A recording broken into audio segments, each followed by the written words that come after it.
Hello everybody, welcome to a luxury Japanese onsen private bath. Check this out here.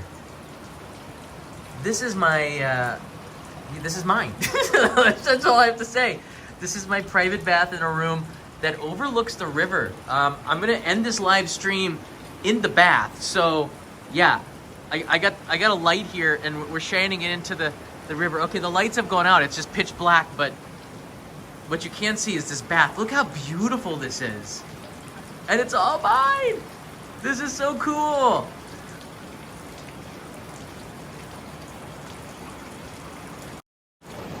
How you doing, everybody?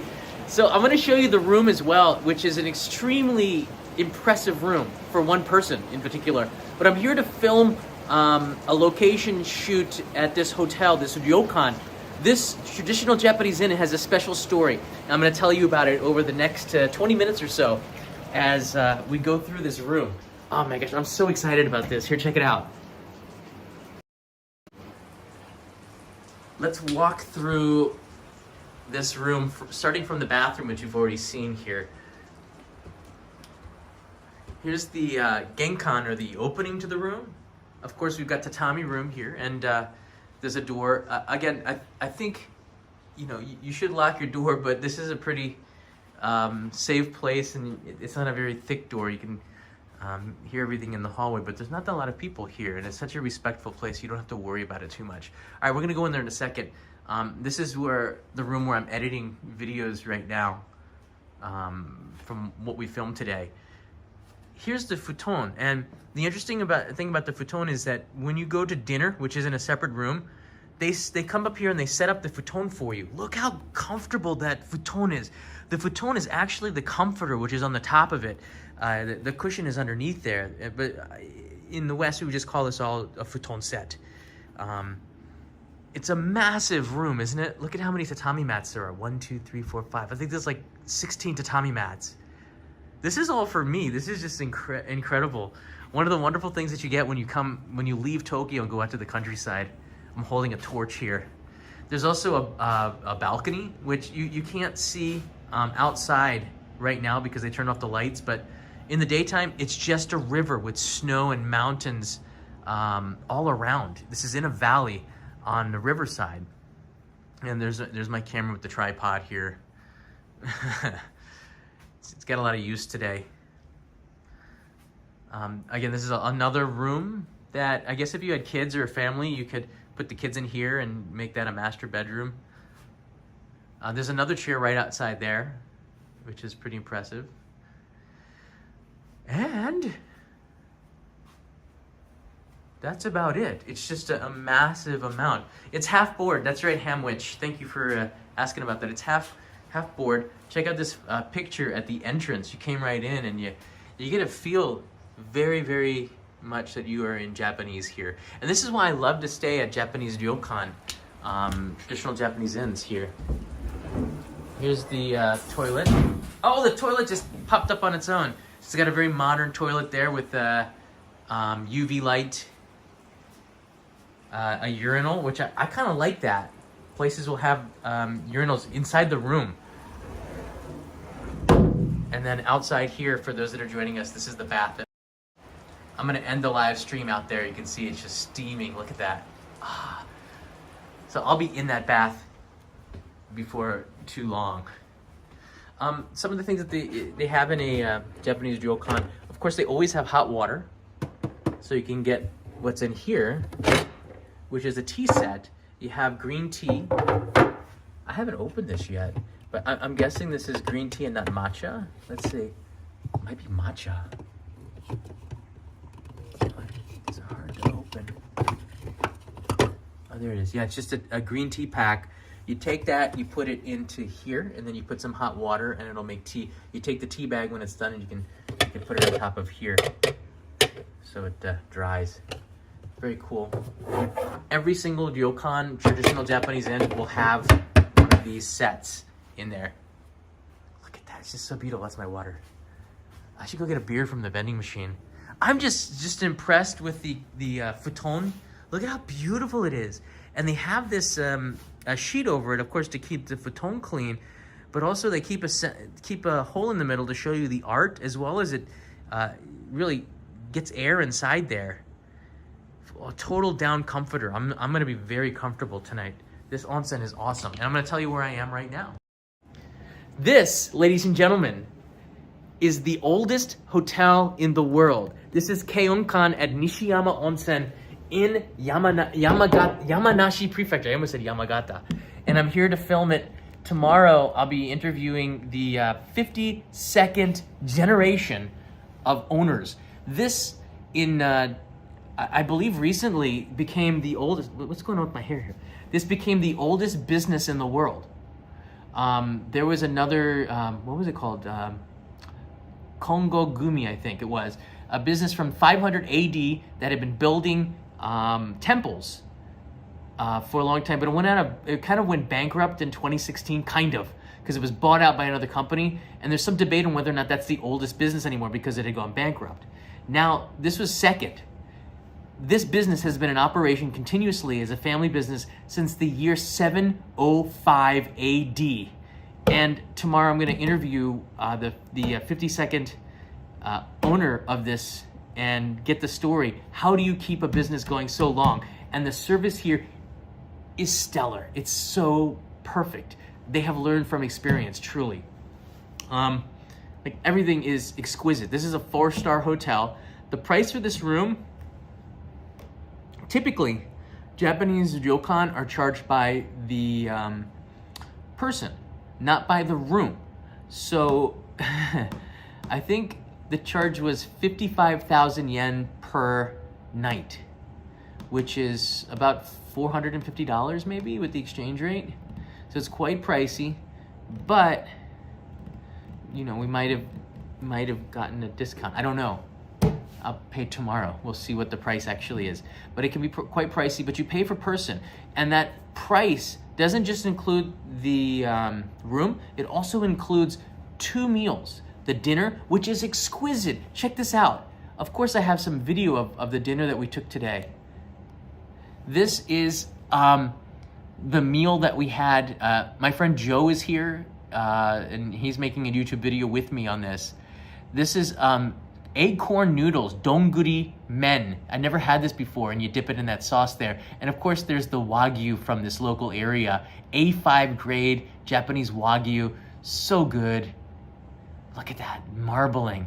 And then this was really neat. This was like a turnip with beef suji inside of it and some vegetables. Just the chef did an incredible job of being really creative with the cuisine here. I thought so too. It was an amazing meal. It's like 10:30. I'm about to go to bed soon, so you know, I might take one more dip in the bath.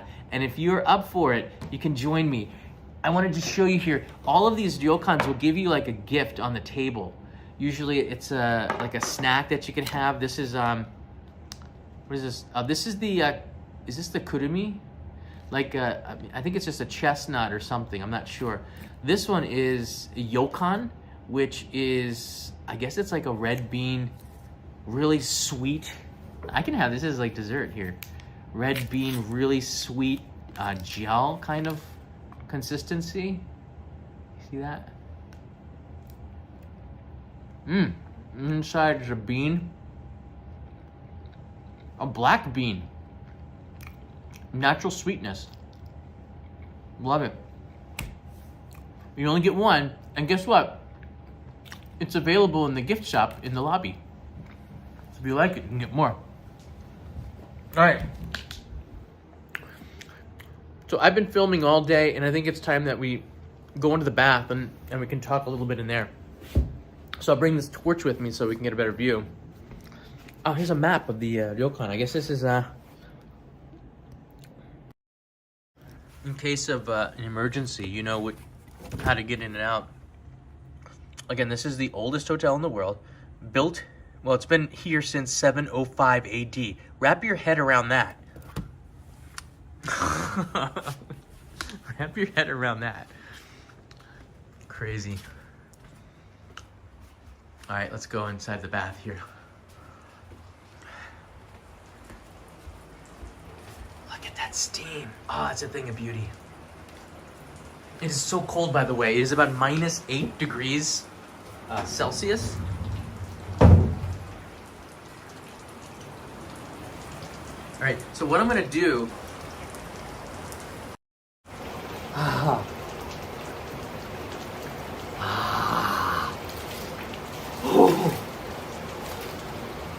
How far can I go before I get in trouble? Oh, this is the nicest feeling in the world. There is absolutely nothing better than onsen in your room, private bath. Now, what is really great about this private bath is that if you have a family, again, if you have tattoos, if you're in a couple, you can't really take a bath together if you're a man and a woman. There's konnyoku type baths. Konnyoku meaning co-ed or mixed bathing.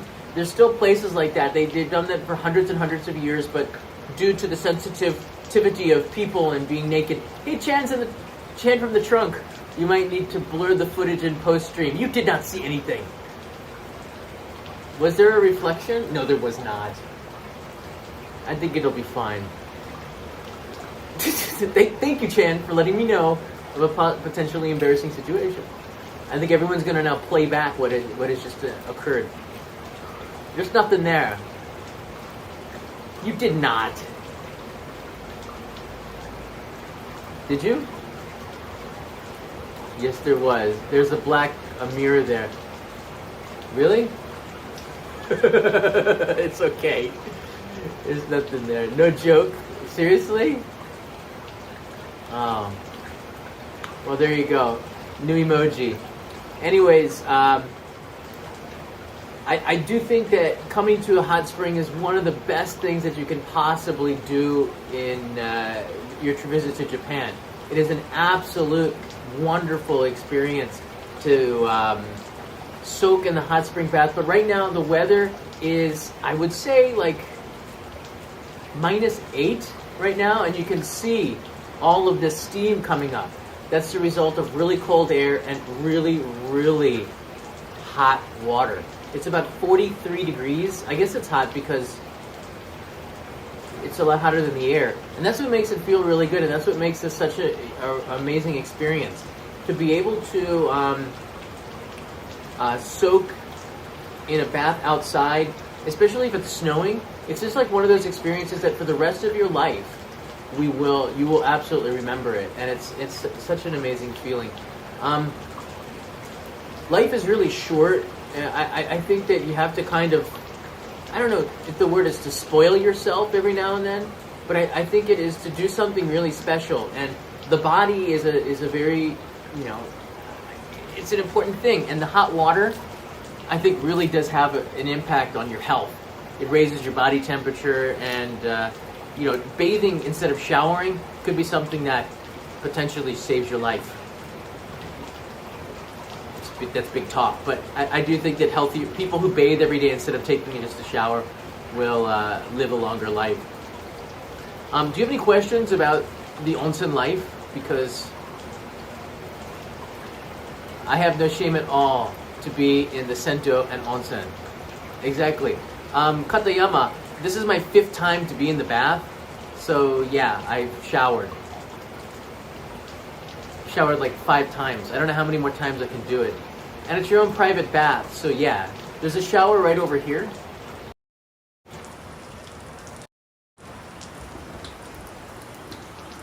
Which is also quite nice, yeah. But the problem is that it's -8 outside, so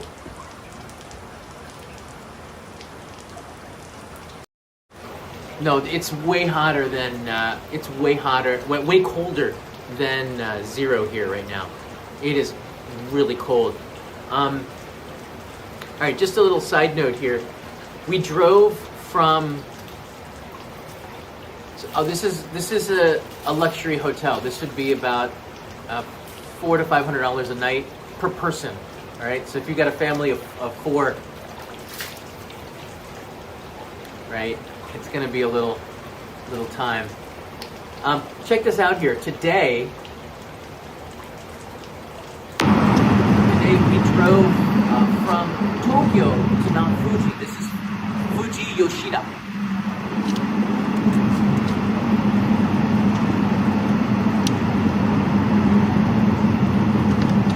After this building gonna open up, I think.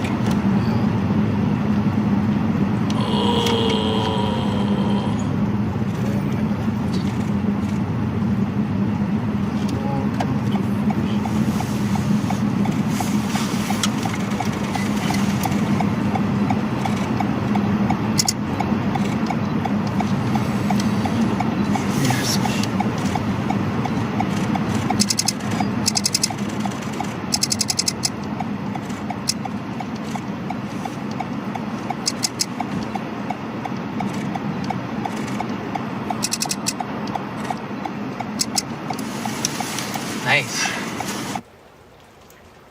That's the drive here. That's pretty incredible. Yeah, I just saw the comment there, burning $500 in one night. I don't see it like that at all. Again, for me, this is a job. I'm going to be making an episode out of this experience, and yeah, it's totally worth it. But I honestly believe, I mean, this isn't a sponsored video or anything like this, although, you know, it is in collaboration with another YouTuber, and we are having a really great time. But it's been a lot of work to film the food, to film the room. From the moment we arrived at 3 p.m. until right this very moment, it's been really hard work. So there's not a lot of chance to truly enjoy it, and right now is that chance for me, because I can sit in the bath with all of you and sort of enjoy it. And that's really what it ultimately is about. You want to try to enjoy yourself at a Ryokan. Tomorrow morning's breakfast is at 8 a.m. I'm not sure what they're going to have on the menu, but again, today's dinner was out of sight, so I can imagine it's going to be really good stuff. We have access to film. Again, we have a permit to film throughout this hotel. We coordinated, I think, when did so I have an assistant and Emmy, and she had gotten in touch with the hotel when we said what we wanted to do, and received a permit to film here and to bring you this story. And so the access, I think, is extremely good, and we'll be able to bring that story like no one has ever done. They have a Guinness Book of World Record for being the oldest hotel in the world, and I think business, to be honest with you. And yeah, I'll try. You know what I'll do? I'll film the breakfast, and if we have a chance tomorrow, I'll do another live stream from the hotel and show you what it looks like during the daytime. So make sure you subscribe, and the food included in the price, 52,000 yen. That sounds about right per person. That sounds about right. I do think that it's on the high end, but there's Ryokan that will go up to 1,000 or more per night. I think though, the good thing and bad thing about this onsen is that it's very remote. It's quite far away from the rest of everything. You literally have to drive into the mountains, then through a valley, and there's nothing around it, and there's no sunlight that gets in, so it's kind of like this weird darkness. But that's what you get when you're at a hotel that's been around since 705 AD. That's pretty impressive to say that, but you really need to talk to the owner and get a sense of what that history means, right? What do they learn from that time that they've spent in this industry? How do they pass down this business from one father to the next son or daughter? How does this work? What were some of the things, the renovations that they do? How often do they continuously evolve? How flexible are they in their business plan? How did this survive? I really want to know these things, so I'm so excited to interview the 52nd generation owner of this hotel tomorrow. Yeah, I'm so excited. Yeah, I came here in a Toyota Yaris Cross. We had to buy snow chains for the tires because we don't have snow tires. But then we found out that all the snow had melted, and despite the cold, the solar energy was quite strong today. But all in all, there's no better feeling than Japanese onsen. And I hope all of you that come to visit, you're encouraged by what you see, which is me with a bunch of steam all around. sitting in a bath in -8-degree weather. There's nothing better than this feeling right now. When you get out of the bath and you're a little bit cold while you change, you feel so much more energy, like your body has just rebooted, I guess is the way you would say it. Chen writes in here, I've personally traveled all around Japan. I've stayed in everything from a trunk to a room with a private onsen. A private onsen is well worth it. Exactly. I really do think that you can do that. All right, the final thing I want to say about this is you can also get what's called a kashikiri bath. A kashikiri bath is a private bath that you can rent from the lobby, and usually it's like maybe $1,000, like $10-15 an hour. But what it means is that you and your family can have your own private bath. That's usually, it's larger than this one. This one is it's actually quite large, but it's not as big as the public bath. And the kashikiri private baths were really beautiful, and you're going to see that in the video that I upload in a month or two on this experience. But you can also do that. You don't need to get the room with the bath in it. You can also stay in a less expensive room and then do kashikiri bath. So you have options, right? Or you can even stay in a cheaper room, and you can use the public bath, which is really good. So I think that there's a lot of different options for bathing at a Japanese traditional inn, a ryokan. You don't have to do just one or another. You can, find something that fits your budget, and then, but more importantly, you came across the world to get to Japan, right? The airfare is really expensive. I think an experience like this is so worth it. I think that this experience is the best. This is what you remember.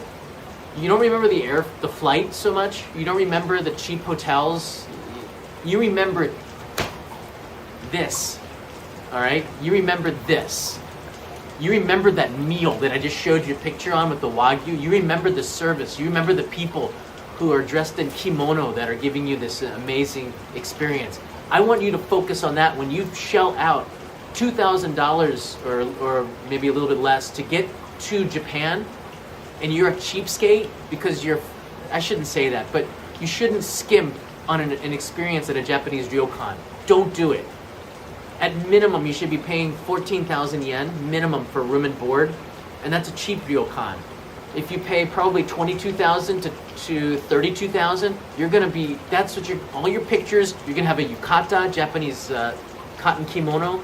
You're gonna have the Japanese experience at a traditional Japanese inn. You gotta do it, all right? And if you're afraid of going to the public bath, having a bath like this is worth it. Yeah, some of the flights are quite expensive. The problem is though, the issue is if you're traveling 14 hours and you're taking like $1,000 flight, spend a night at a $500 hotel or ryokan or $300. It doesn't have to be this expensive. I'm not saying I'm paying the full price either. So it is work for me, but the flights are quite expensive right now. But that's not the point. The point is though, hey, WRX Turbo's in the house. Nice to see you. Long time to see. The point is that you want to really have an experience that you don't forget. It's not about attractions like going to Tokyo Tower or an aquarium or a maid cafe. Those are all nice. This is how you live. You feel it, you remember it, and I'm just telling you, as someone who's lived here for 25 years, do it. Make sure, thank you, Katayama. Please hit the like button. If you like it, do consider subscribing to this channel, and I will have an uploaded video really soon on the main channel. A lot of things have been happening. The motorcycle documentary is pretty much done. I'm meeting with Peter on Friday, and we're hashing out the final tweaks to it, and we're going to release that video on January 31st, or maybe a little bit earlier. So I'm so excited. So many things have been happening. That documentary is an hour-and-a-half adventure. It is so much fun. We both put a lot of sweat and blood into that over the last couple of months in it. So I hope that you like it. But thank you so much for watching, and I'll see you tomorrow as we do one more day of filming here, and I try to bring you the best possible story on the world's oldest business, hotel. I don't know. We're gonna talk to the CEO and find out tomorrow. That's right. See everybody.